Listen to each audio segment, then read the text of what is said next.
오늘 말씀 제목 함께 따라 하실까요? 구원으로 인도하는 회개.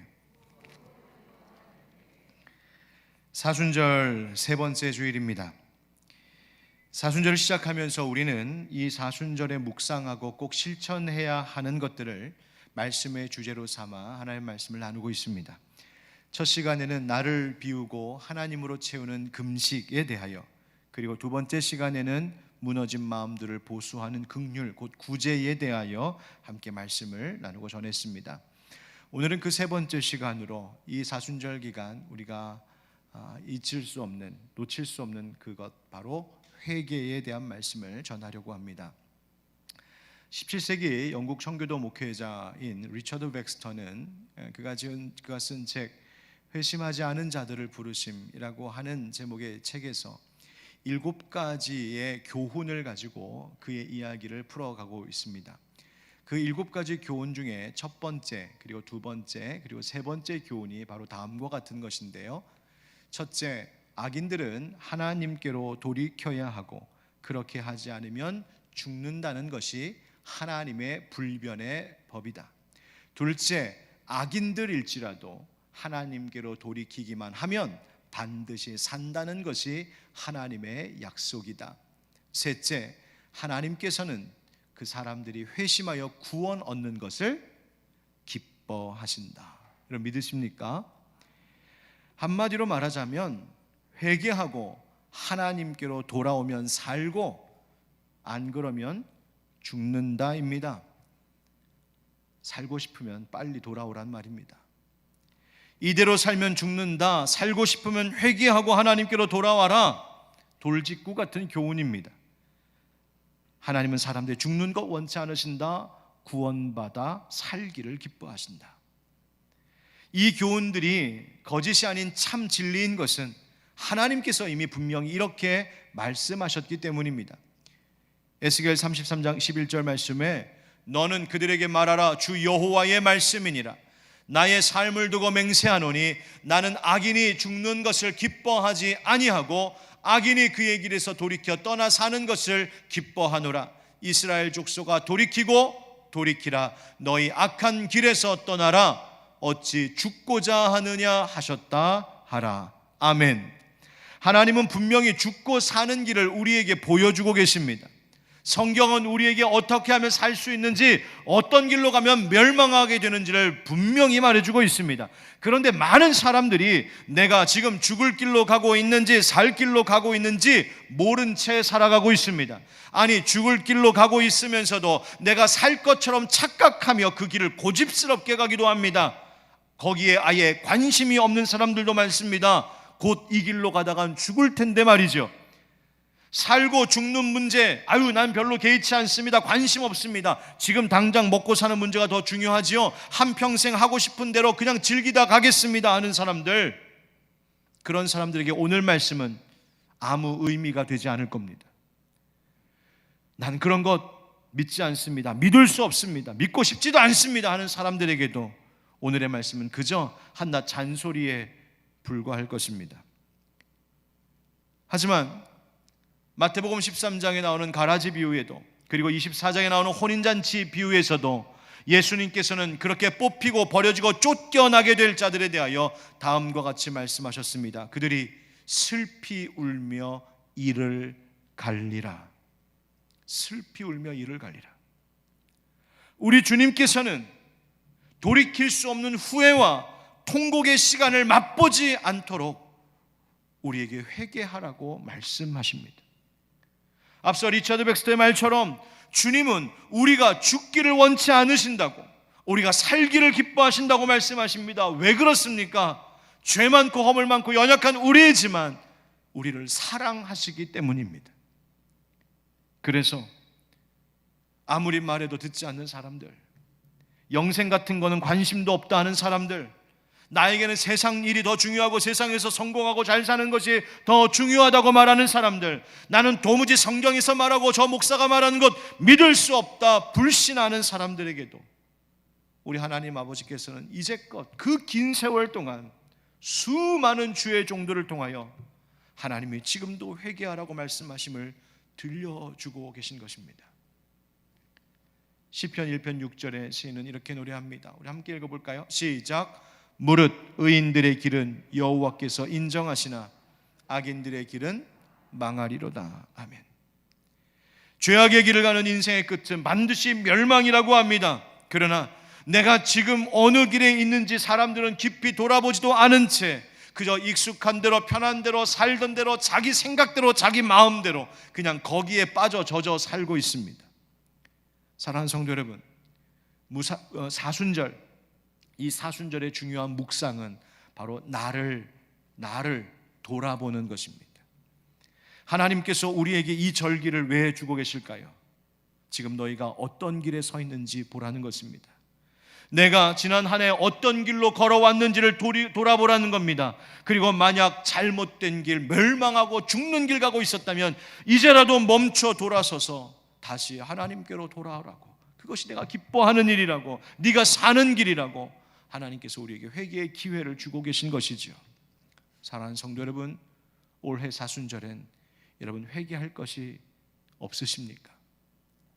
아무리 선하고 착하게 잘 살아왔다 해도 어찌 연약한 우리에게 회개할 것이 단 한 가지도 없을 수 있겠습니까?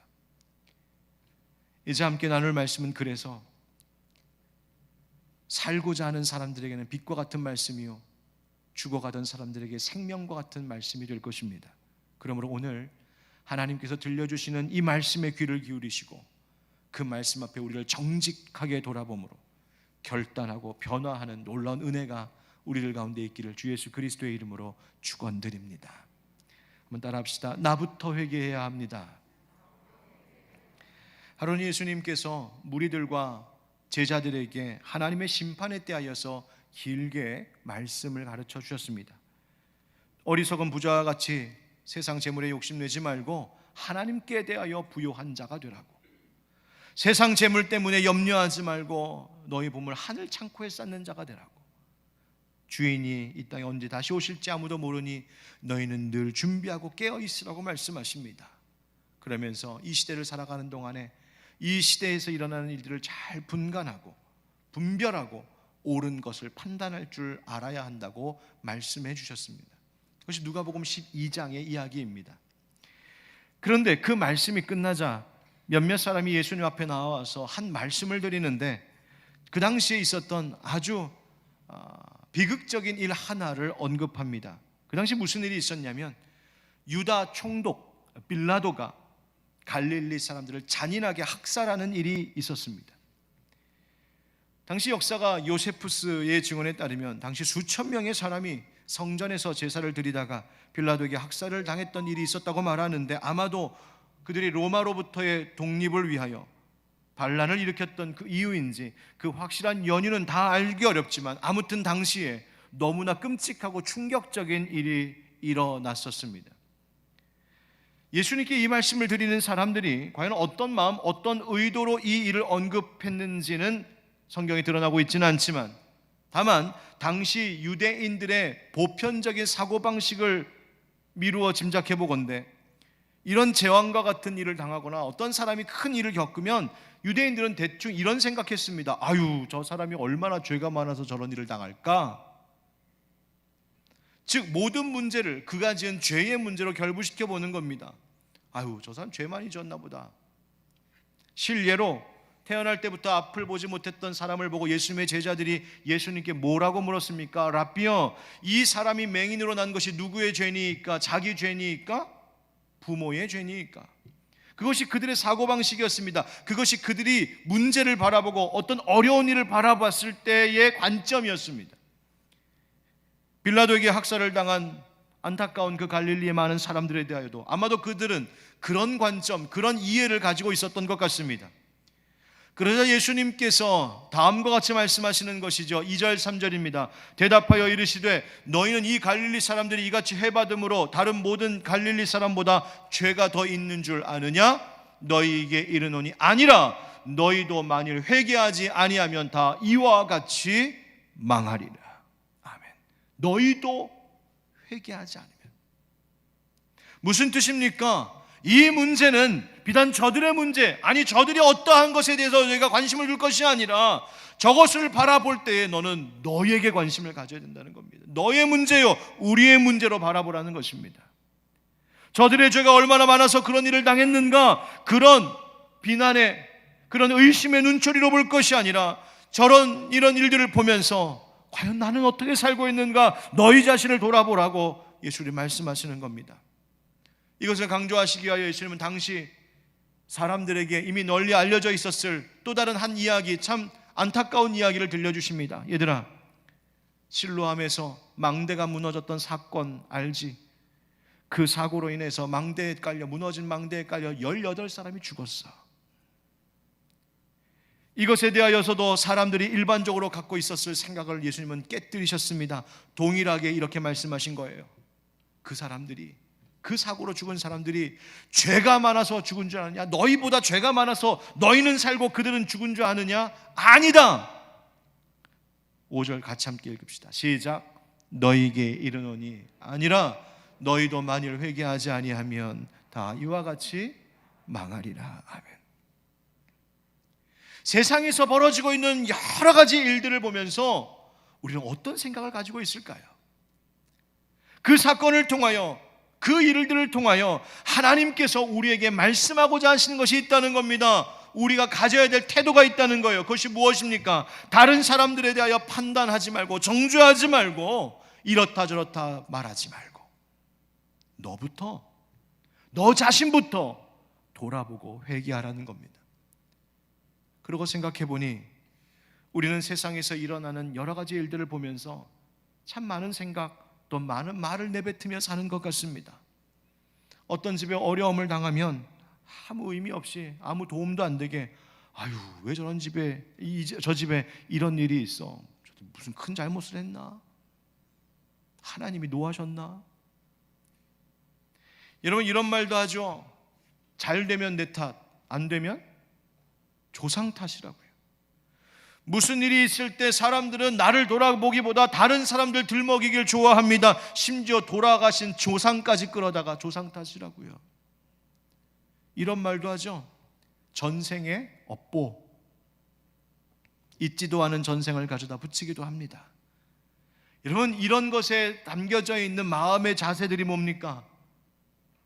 어떤 일들이 있을 때 지금의 나, 현재 나의 문제, 나를 돌아보지 않으려고 하는, 그것을 돌아보는 것이 너무나 불편하고 거북스러워서 나는 보려고 하지 않는 인간의 어리석고 완악한 태도입니다. 수많은 희생자를 지금 낳고 있는 러시아와 우크라이나 전쟁으로 인해서 많은 우크라이나 국민들이 그 접경국인 폴란드로 피난을 가 있습니다. 들려오는 뉴스를 보니까 폴란드의 국민들이 이 어려움을 당하고 있는 우크라이나 이 피난민들을 위해 많은 지원을 아끼지 않고 있다는 참 따뜻한 소식을 들을 수 있었습니다. 그들이 쉴 수 있는 자리를 마련하고 먹을 것, 입을 것, 쓸 것, 필요한 생필품을 지원하고 필요한 약을 주고 차량을 지원하고 어린아이들로부터 노인들에 이르기까지 열심히 돕고 위로하고 있는 따뜻한 모습을 보았습니다. 저마다 박스를 찢어서 박스에다가 매직으로 굵게 글씨를 써서 도와주겠다고, 필요한 것 있으면 여기로 오라고. 서로 언어가 다르니까, 언어를 모르니까 글로 쓸 수가 없어서 그림을 그렸더군요. 자동차도 그리고 옷도 그리고 집도 그려서 그거 들고 있는 거예요. 이거 필요하면 여기로 오라고.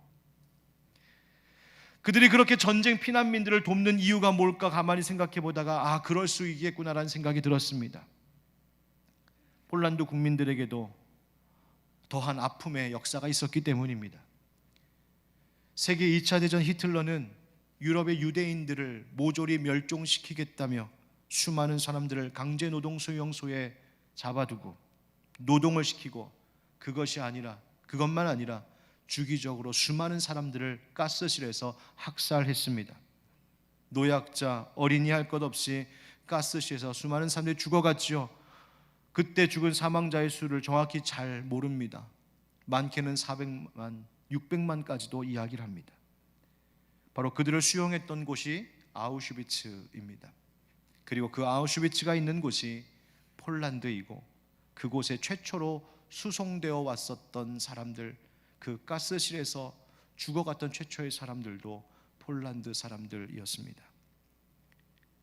아마도 이 비극적인 일을 겪은 역사를 가진 폴란드 국민들은 지금 우크라이나 국민들에 대하여서 남다른 마음을 갖고 있을 것이 분명합니다. 인류 역사 속에 이 비극적이고 끔찍한 이 참혹한 역사의 흔적을 남긴 아우슈비츠, 그런데 그 이후로 그 사건 때문에, 그 역사 때문에 인류는 각성했습니다. 이건 아니구나, 이건 아니구나, 어쩜 인간이 이렇게 악해질 수 있는가. 그래서 윤리적으로, 사회적으로, 신학적으로, 외교 국제적으로 큰 각성을 가져왔습니다. 이럴 수는 없다, 이대로는 안 된다. 그럼에도 불구하고, 그래서 그 이후로 많은 것들이, 그 끔찍한 일들을 보면서 많은 변화들이 이 세상 가운데 와 있었는데, 그럼에도 불구하고 인류는 오늘날 또다시 전쟁과 테러를 자행하고 있습니다. 그 참혹한 역사를 겪었으면서도 우리는 또 죽이고 죽는 일들을 저지르고 있습니다. 왜 그럴까요? 그 아우슈비츠 그 일이 내 이야기라고 생각하지 않기 때문입니다. 그저 역사 속의 일, 과거의 일로만 치부해버리고 지금의 현실에서는 어쩔 수 없으니, 나는 정당하니, 나는 정의로우니, 나는 괜찮으니까 나는 어쩔 수 없어, 이런 생각에 빠져 있으면 우리는 여전히 또다시 그 멸망의 길을 갈 수밖에 없는 겁니다. 예수님께서 하신 말씀, 너희도 만일 회개하지 아니하면, 너희도 만일 회개하지 아니하면, 여러분 이 말씀을 우리의 가슴속에 새겨야 합니다. 너희가 회개할 문제랍니다. 내가, 우리가. 여러분 예수님 말씀 앞에 당당하실 수 있습니까? 여러분 이 말씀 앞에 회개할 것이 없다 생각하십니까? 지혜로운 사람은 세상에서 일어나는 여러 일들을 보면서 자기를 돌아볼 줄 아는 사람들입니다. 남의 죄를 정죄하고 탓하기 전에 내 죄를 깨닫고 회개하는 것, 그것이 옳습니다. 한때 우리나라에 가톨릭을 중심으로 네타시오라고 하는 운동 캠페인이 붐이 일었던 적이 있었습니다. 네타시오. 그러나 이것은 한때 그냥 잠깐 있다 없어질 것이 아니라 평생 우리 예수 믿는 자들이 가지고 가야 할 마음입니다. 하나님, 제 탓입니다. 하나님, 이건 제 문제입니다. 하나님, 제 죄 때문입니다. 그 고백의 마음을 갖고 그 마음을 나부터 갖기 시작해야 우리는 조금씩 달라질 수 있습니다. 옆 사람, 다른 교인, 다른 동료, 다른 가족, 다른 사람 말고 예수님이 나에게 너도 회개해야 돼 라고 하시는 말씀 앞에, 그렇습니다. 하나님, 저도 죄인입니다. 제가 죄인입니다. 그 마음으로 회개하는 것, 그것이 하나님이 우리에게 원하시는 것이요, 그것이 우리를 구원으로 인도하는 회개가 될 줄 믿습니다. 두 번째 따라 하시죠. 열매 없음을 회개해야 합니다. 이 말씀을 하시고 예수님께서 이어 한 가지 비유의 말씀을 들려주십니다. 한 사람이 자기 포도원에 무화과 나무를 심었습니다. 그런데 언제쯤이나 무화과 나무에 무화과 열매가 열려서 맛있게 먹을 수 있을까, 그렇게 그냥 기다리고 있는데 3년이 지나도록 열매 하나가 나질 않는 겁니다. 화가 난 주인이 그 포도원에 가서 그 포도원을 돌보고 있는 포도원지기에게 이렇게 말했다죠. 포도원지기에게 이르되 내가 3년을 와서 이 무화과 나무에서 열매를 구하되 얻지 못하니 찍어버리라. 어찌 땅만 버리게 하겠느냐. 여러분, 이 말씀은 비유의 말씀입니다. 상징하는 바가 있습니다. 주인은 하나님을, 그리고 무화과 나무는 하나님의 백성된 우리들을 말하는 겁니다. 하나님은 종종 포도원 혹은 포도나무 또 무화과 나무 등을 통하여서 하나님의 백성들을 비유로 드는 도구로 사용하셨습니다. 대표적으로 이사야 5장에도 이런 말씀을 하십니다. 땅을 파서 돌을 제하고 극상품 포도나무를 심었도다. 그 중에 망대를 세웠고 또 그 안에 수틀을 팠도다. 좋은 포도 맺기를 바랐더니 들포도를 맺었도다.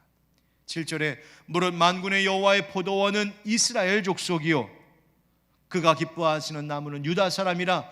그들에게 정의를 바라셨더니 도리어 포악이요 그들에게 공의를 바라셨더니 도리어 부르짖음이었도다. 아멘. 하나님께서 이스라엘 백성이라고 하는 아름다운 포도원 그리고 극상품 포도나무를 심어 놓으시고 저들에게서 참 좋은 열매 나기를 그토록 기다리셨는데 그 긴 역사 동안 하나님 보시니 하나 그 열매 없고 먹지 못할 들포도만 나더라는 겁니다.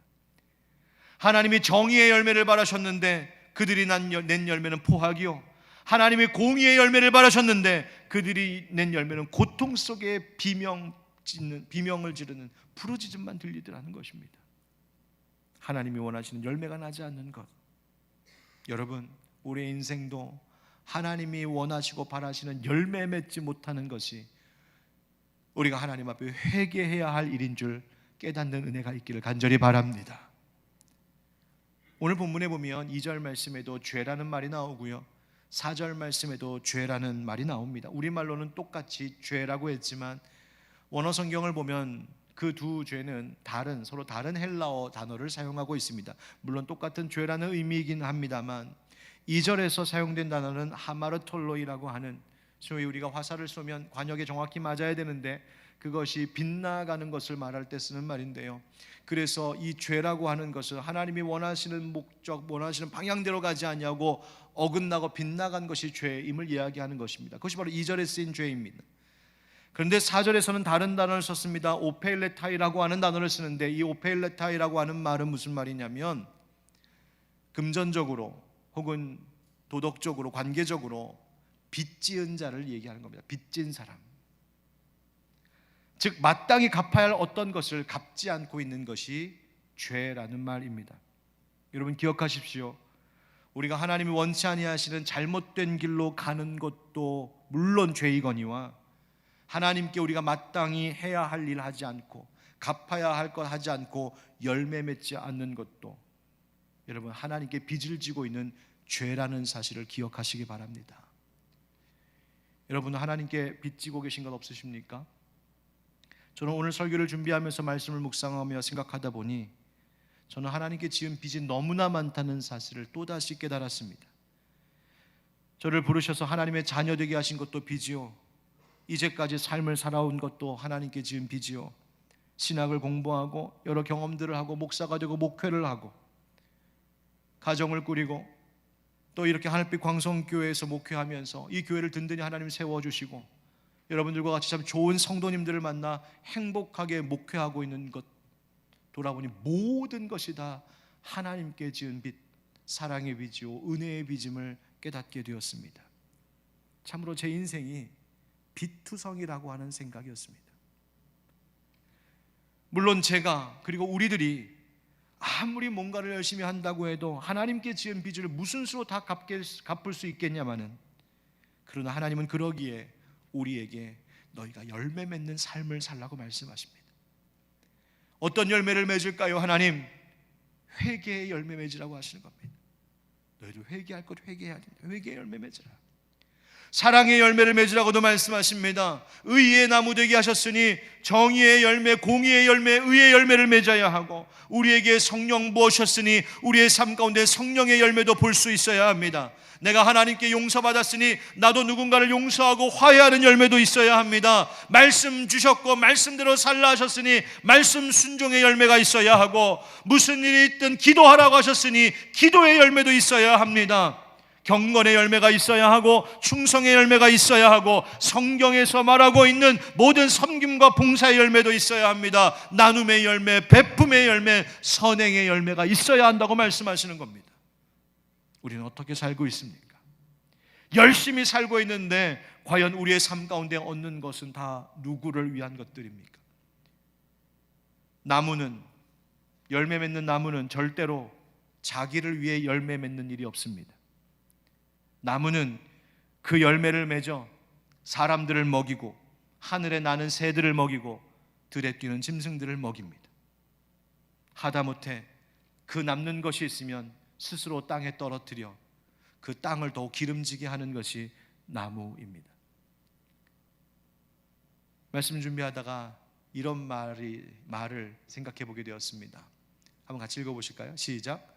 회개하지 않으면 회개할 것이 없습니다. 앞에 회개와 뒤에 회개는 다른 겁니다.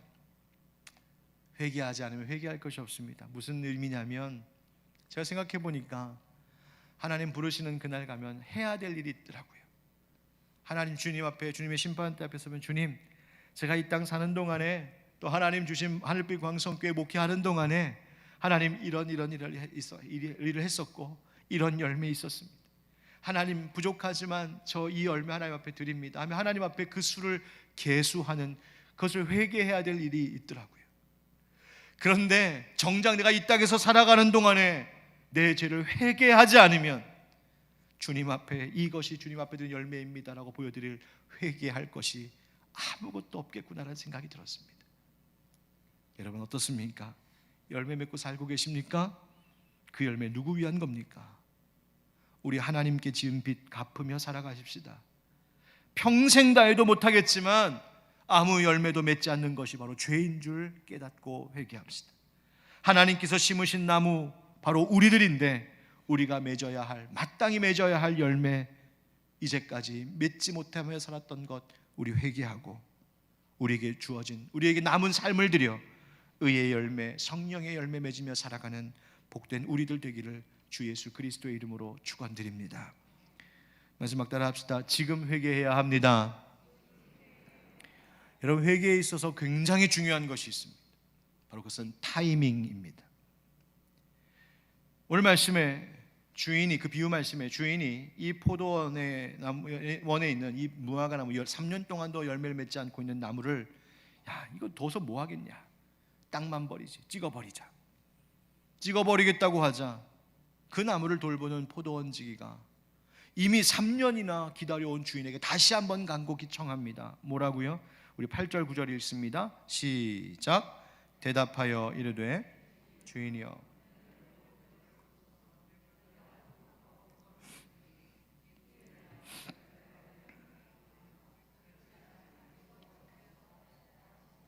아멘. 포도원지기, 여러분 여기서 말하는 포도원지기는 바로 우리 주 예수 그리스도를 상징합니다. 예수님이 그 무화과 나무를 포기하지 못하는 겁니다. 그래서 아버지 하나님 앞에 우리를 위한 중보자가 되어주고 계십니다. 하나님, 조금만 더 기다려주세요. 하나님, 3년 동안 잘 참아오신 거 감사한데 조금만 더 참아주세요. 곧 열매 맺을 거예요. 하나님, 요즘 우리 박 목사가 애가 조금 어리숙하고 모자란 게 많아서 요즘 너무 바쁘고 좀 정신없어서 요즘 그래요. 하나님, 좀만 좀 참아주세요. 하나님, 저 김집사가, 하나님, 저 이권사가, 하나님, 지금 너무 코로나 때문에 이 시대에 너무 바쁘고 힘든 일이 많아서 요즘 그런 거예요. 하나님, 조금만 참아주세요. 제가 사랑과 성실로 더 잘 가꾸겠습니다. 제가 저들을 위하여서 십자가에 못 박혀 피를 흘려 그 십자가의 보혈로 저들을 덮겠습니다. 그러니 하나님, 조금만 기다려주세요. 조금만 더 참아주세요. 저들이 좋은 열매로 하나님 앞에 기쁨이 될 거예요. 하나님께서, 예수님께서 아바, 아버지, 성부 하나님 앞에 지금도 우리를 위하여서 중보하며 기도하고 계십니다. 사랑하는 성도 여러분, 예수님의 중보의 기도의 간구를 들으신 하나님이 지금도 우리를 참고 기다리고 계십니다. 돌아보니 그런 은혜로 우리는 지금까지 살아왔고 지금 이 순간도 그 은혜의 빚을 지고 있는 겁니다. 그렇다면 여러분, 언제까지 우리가 하나님 기다리시게 해야겠습니까? 잊지 마십시오. 오늘 이 말씀에 아주 중요한 것이 있습니다. 하나님께서 심판을 보류하시는 이 일은 영원히 계속될 것은 아니라는 것이 전제입니다. 언젠가 때가 되면 하나님이 참고 기다리시다가 어느 때가 되면 하나님 반드시 심판하시는 그날이 있음을 성경은 우리에게 경고하고 있는 말씀입니다. 그러므로 여러분, 미루지 말고 지금 회개해야 합니다.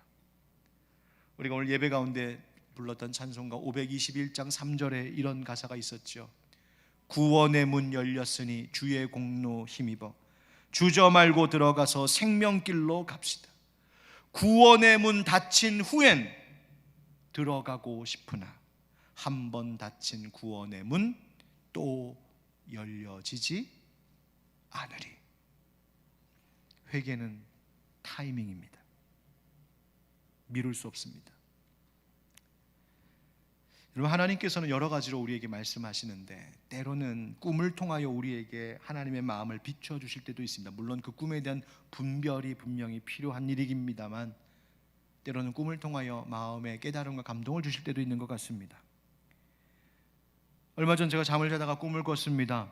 꿈속에서 성도님들과 뭘 했는지 어울려 뭘 하고 있었습니다. 함께 회의를 하는 건지, 함께 예배를 드리는 건지, 함께 기도를 드리는 건지, 아무튼 여러 많은 분들이 함께 모여서 거기서 함께 이런저런 많은 말들을 함께 나누고 있었습니다.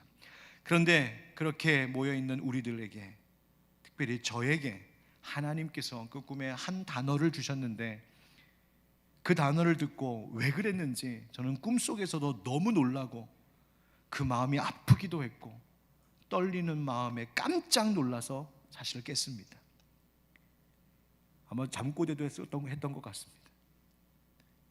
그 단어는 다름이 아닌 열정이라는 단어였습니다. 열정. 새벽 기도를 나오기 위해서 준비하며 나오는 동안 곰곰이 생각해 봤습니다. 하나님 왜 제게 이 단어를 주셨을까? 왠지 그 열정이라는 단어가 제 가슴 속에서 계속 쿵쾅쿵쾅 거렸습니다. 그리고 그 열정이라는 말 앞에 제가 부끄러워지고 있는 것을 느꼈습니다.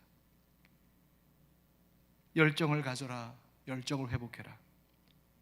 그러고 보니 저도 모르게 열정이 식었던 것은 아닌가 생각해 봤습니다.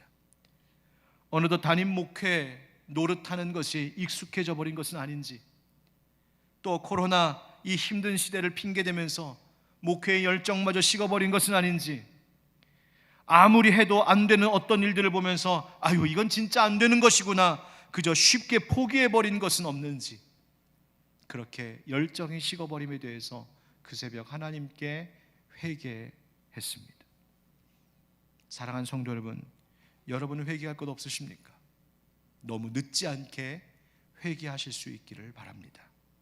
회개는 우리를 생명과 구원으로 인도하는 것입니다. 미루지 말고 지금이, 오늘이 바로 이 예배의 자리가 열매 맺지 못하며 살아왔던 나의 죄를 회개하고 주님께로 다시 돌아가야 될 이 시간인 줄 알고 회개의 열매를 맺을 수 있는 저와 여러분 되기를 예수님의 이름으로 축원드립니다. 따라합시다. 나부터 회개해야 합니다. 열매 없음을 회개해야 합니다. 지금 회개해야 합니다. 우리 함께 찬양하면서 오늘은 함께 회개하는 기도를 하나님 앞에 드렸으면 좋겠습니다. 내 주의 보혈은 정하고 정하다.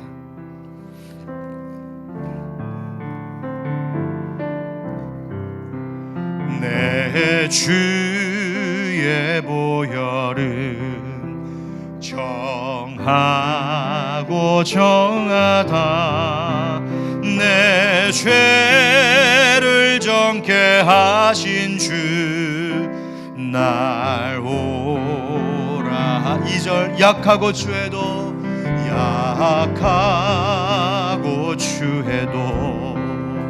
주께로 나가면 힘 주시고 내 추함을 곧 씻어주시.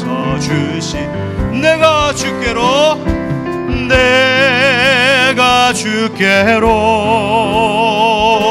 지금 가오니 십자가의 보혈로 날 씻어. 날 오라 하심은 날 오라. 온전한 믿음과 또 사랑함과 평안함 다 주려 함이라. 큰 죄인 복받아 큰 죄 살 길을 얻었네. 살 길을 한없이 넓고 그 은혜, 한없이 넓고 그 은혜 베풀어 내가 주께로, 내가 주께로 지금 가오니 십자가의 보혈로 날 씻어 그 피가 맘속에, 그 피가 맘속에 큰 증거 됩니다.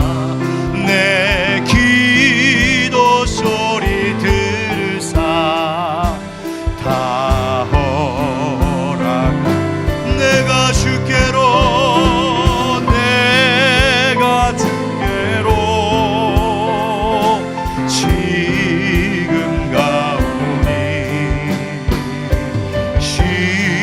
십자가의 보혈로 날 씻어 주소서. 우리 함께 기도합시다. 하나님, 회개해야 할 나의 죄가 큰데 하나님, 우리가 이제껏 나의 죄를 돌아보기보다 다른 이들의 죄를 더 들추어내고 비난하고 정죄하며 회개할 줄 몰랐던 우리들임을 하나님 자백합니다. 잘못된 길에 들어섰을 뿐만 아니라 하나님 원하시는 마땅히 맺어야 할 열매도 맺지 않고 미루고 늦추며 이제까지 왔습니다. 하나님, 회개해야 된다는 것 알면서도 입술로만, 말로만 회개하고 정작 그 자리를 그 길에서 멈춰 그 자리에서 돌아서는 일은 내일로 늘 미루며 왔습니다. 주님, 우리를 용서해 주십시오. 하나님, 이 시간 회개합니다. 열매 맺지 못하며 살았던 것 회개합니다. 하나님, 회개하는 우리들을 용서하여 주옵소서. 우리 이 시간 여러분, 이 마음을 가지고 우리 한번 주님 3번 부르며 함께 기도할 텐데요, 원하시는 분들은 정말 그 자리에서 일어나서 기도하셔도 좋겠습니다. 하나님, 나를 봐주십시오. 내가 회개합니다. 나를 구원으로 인도해 주십시오. 예수 십자가 의지합니다. 우리 주님 3번 부르며 간절히 하나님 앞에 정직하게 기도하겠습니다. 주여, 주여, 주여. 아버지, 사랑의 하나님 아버지, 이 시간 죄와 허물 많은 우리들이 하나님 앞에 우리의 죄를 낱낱이 고하며 회개하오니 주여, 우리를 용서하여 주옵소서. 하나님, 내 잘못이었습니다. 내 탓이었습니다. 내가 부족했고, 내가 어리석고, 내가 연약했고, 내가 완악했습니다. 내가 교만했고, 내가 불순종했고, 하나님, 내가 충성하지 않았습니다. 그러나 하나님, 남 탓하고 시대를 탓하고 환경을 탓했습니다. 현실을 탓했습니다. 하나님, 용서하여 주시옵소서. 하나님, 용서하여 주시옵소서. 이 죄 많은 영혼을 용서하여 주옵소서. 하나님, 이 시간 회개하오니 주여, 열매 없이 살았던 것, 열매 없었던 것 하나님 용서하여 주시옵시오. 아버지, 이제는 하나님 기뻐하시는 회개의 열매, 명한 열매를 맺을 수 있도록 아버지여 역사하여 주시옵소서. 역사하여 주옵소서. 주님, 우리를 위하여 십자가 지신 예수님, 그 십자가 보혈에 우리를 적시어 주시고 주의 보혈로 우리를 씻겨 주시옵소서. 주님께로 나아갑니다. 십자가 보혈로 씻어 주시옵소서. 주님, 오 주님, 오 주님, 오 주님, 오 주님, 오 하나님 도우소서.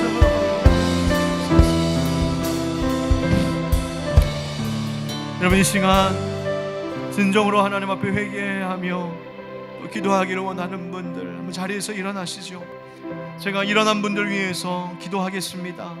또 부끄러워 일어나기 어려운 분들은 그 마음으로라도 하나님, 내가 여기 있습니다. 십자가 보혈의 능력이 필요한 자가 여기에 있습니다. 이런 마음으로라도 일어나십시오. 하나님이 여러분의 결단과 고백을 들으시고 기뻐하실 줄 믿습니다. 제가 기도하겠습니다. 하나님 아버지, 저희가 죄인입니다. 너나 할 것 없이 모두가 죄인입니다. 너희도 회개하지 아니하면 이와 같이 망하리라 하신 말씀, 바로 저를 두고 하신 말씀인 줄 압니다.